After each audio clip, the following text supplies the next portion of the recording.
Hey guys, Toby Morrison here. It's been great to connect with you over the last couple of weeks and months, on social media and via email, and there are so many of you, emailing me every day, and I really appreciate your feedback because I'm here to help you, help yourself get better, and I'm going to try and give you as much information as I can. One, to make your life easier, but two, to make everyone around you understand what you're going through. And right now I want to talk about how to explain to people what chronic fatigue is and what it's like to have, because I know right now a lot of you have said you've been feeling really guilty about being sick, and that your friends and family members don't understand what you're going through, and you just don't know what to say to them. It's almost like you're feeling like you're letting them down all the time, okay? So the first thing that you need to explain to them is chronic fatigue syndrome is a real disease, and lots of people have it. Over 250,000 people just in Australia have CFS. I know in America there's almost over 4 million people with CFS. So you're not the only one struggling out there, and it's important to know that, not only for yourself but your family members who are witnessing you going through such a hard time. Now, the second thing you need to tell them is how you're actually feeling physically, not just emotionally, because it's a very invisible illness where you kind of look fine on the outside and everything's okay, but inside we feel terrible. So I guess you can list the symptoms that you've got on a day-to-day basis rather than complaining about it all the time. Just communicate it across, and that's it. Because the more you complain about it and go, oh geez, this and this and this, explain to them that it's just a bad day and this is normal with chronic fatigue syndrome. Alright? Because we know we have good days and bad days. Now, we're in control of our good days, and if we push ourselves too much, we're going to crash, and when we crash we feel worse, our symptoms flare up, alright? Now, if you're pushing yourself too hard on a weekly basis, you're setting yourself up for failure. So it's really important that you avoid that push and crash cycle and know where you're at. Now, a great way to do this, I've come up with a bit of a solution for you, and it's called, we're going to call it Toby's Golden Rules, okay? And with that is, every single day I'm going to give you 10 credits, all right? It's almost like you've got a credit card with $10,000. So you've got $1,000 for each hour you have in a day, all right, when you're awake.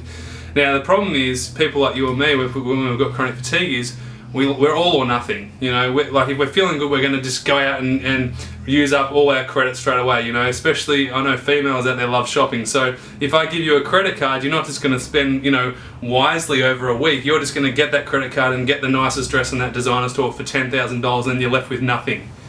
Now let's put that in energy terms with chronic fatigue syndrome.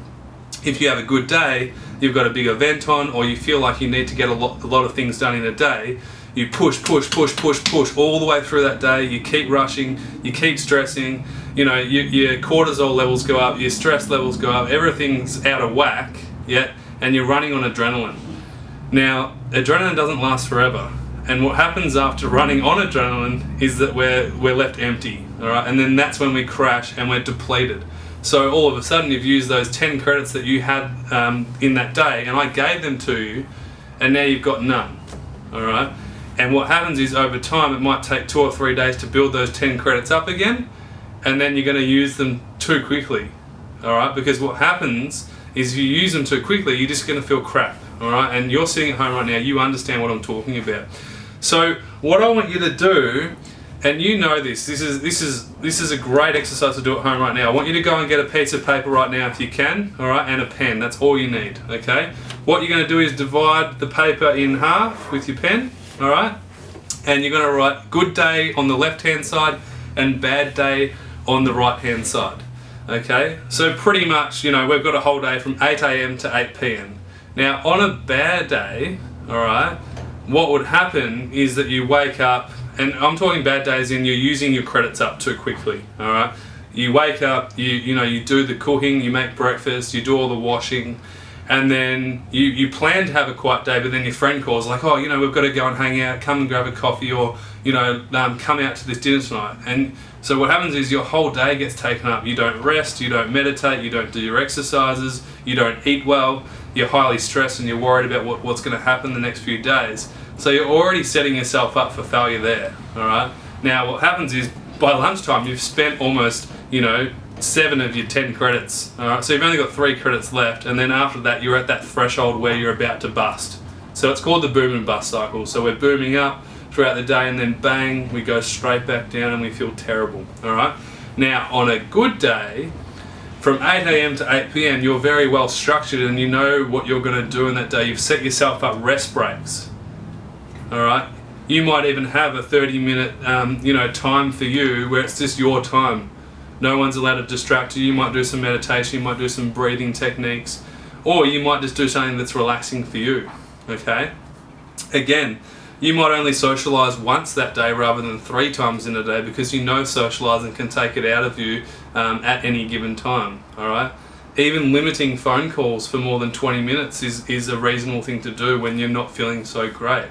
Now what we're going to see on that good day is, yes, you've got 10 credits, but you actually haven't used the whole 10 credits up, because you can regain credits if you do good things for yourself in terms of rest and relaxation, pacing, and things like that. Okay? So on a good day, you actually go to bed with a few spare credits which you'll be able to use the next day. Alright? And that's that positive cycle I talk to my clients about, is that we need to get in that positive cycle where our sleep starts to become quite good. Our quality of sleep I'm talking about. Our rest breaks are structured and diminished over time because we're starting to feel better. Our appetite increases because we're actually feeling good, we can eat, we're moving more. Okay? See how that works? And when we're feeling good, we start to think good. Alright? And emotionally we're a lot stable. Alright? But when we have that bust from that boom, everything goes out the door. Emotionally, we're tired, so emotionally we're terrible. We're like it's like thunder. All these terrible thoughts start to come in. Why me? Self-pity, being the victim, all that kind of stuff, and it becomes kind of it's terrible, and it can last for weeks if you don't get on top of it. And so that's why I want you today, from now on, every single day, is allow yourself 10 credits. Now, what I've done here on this sheet of paper is I've listed a few things for losing credits per day and gaining credits per day. So let's just touch base on losing credits. So I've classified shopping as losing 1 or 2 credits in your scale of energy. Okay, I've circled gardening or house chores as 2 credits. Okay, so you're subtracting these off as the day goes on and as you do these things. Seeing friends, 2 credits. As much as I love your friends and I love my friends, we can't hang out with them forever because it's quite draining sometimes. Okay. And especially if they're negative people. So make sure you surround yourself with positive people. It's very important that you start to, surround yourself with only positive stuff in your life. Really important that you take that message home. Big events. Now this is a big one. That's a 3 to 4 credit loss. All right, and that I used to get so anxious about going somewhere that it would just throw me out for a whole week. I remember one time I was shaking so much that I was about to faint before I actually got to the event, and I had to get taken home. So make sure that you're having these rest breaks to make sure you don't expend all your credits in one day.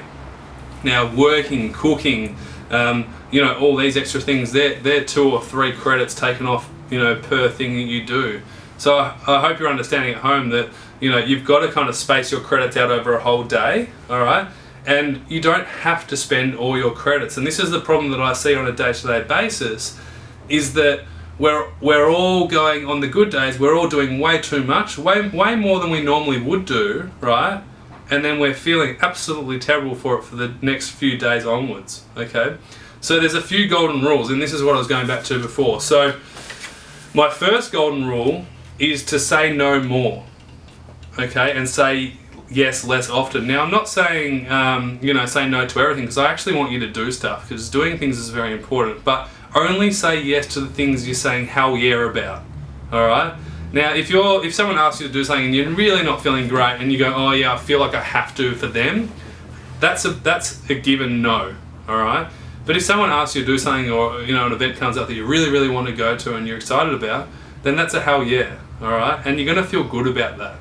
Alright, so make sure you're making wise choices on a day-to-day basis. Now, the second thing you need to work on in terms of a golden rule for yourself is probably only do 1 to 2 things per day rather than trying to fill up your whole day. Alright? Now, the best way to stop yourself from overdoing it is by picking up warning signs before they actually hit you really hard.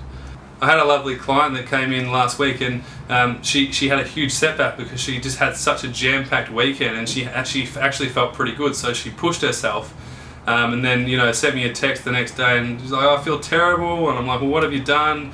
And what she did was spend way more than 10 credits. She actually spent over 15 credits, right? So she's got this massive payback now to rebuild up her health and her stamina and her energy, and thankfully she's feeling good again. But it took her a week to get there. All right, and the best way to do this is you've got to stop before you feel crap. All right, you've got to stop before you hit a wall. All right, don't wait to hit a wall and then go home or stop what you're doing. Okay, I really recommend that you do things in short periods of time. All right, and if you do need to do the shopping on one day, well, make sure that you're having a rest break when you get home from shopping. All right, same thing with stress. Like if you're working or you've got lots of stress on at the moment, well, make sure you're giving yourself time to actually de-stress. Are you meditating? Are you doing deep breathing? Are you relaxing? Are you having that bath that you can have? Are you having a massage? All these things can help, but we're not doing them enough. All right, a bit of self-love, people, will be good for you. All right, I know I'm a male, and it's weird for males to get facials, but I love having a facial. My mum, when I was sick, used to make me have a facial once a month because it would relax me. And it was a great therapeutic thing for me because I just did nothing for an hour and just relaxed. So, there you go. I'm telling you right now, go and have a facial, go get a massage. You deserve it, all right? So the best thing that you can do is figure out, how much energy it takes off to do something for you in a day. And then, your credit gains can be things like relaxation for 30 minutes, deep breathing for 15 minutes. That would be one, or plus one. Restorative exercise movement can actually make you feel better than worse. So that would be a plus 1 or 2. When people come in here to the centre or throughout my online program, people are actually regaining their energy for movement rather than feeling worse. And I make sure that every single person that walks through this door walks out feeling better than they did before they came in. Okay, and that's not a lie. So, guys, 10 credits a day. Set your golden rules up. You should have 5 golden rules for you. They're your mantras every single day that you stick to. All right, 5. That's all you need. All right, and almost like tattoo them or write them on your wrist every single day so they're constant reminders. Get some sticky notes. Put them around the wall at home so you're constantly getting reminded not to overdo it or not to push yourself or have that break here. Okay, I hope that helps. Put it into practice this week, and I bet you'll notice a difference with your energy levels. Speak to you soon.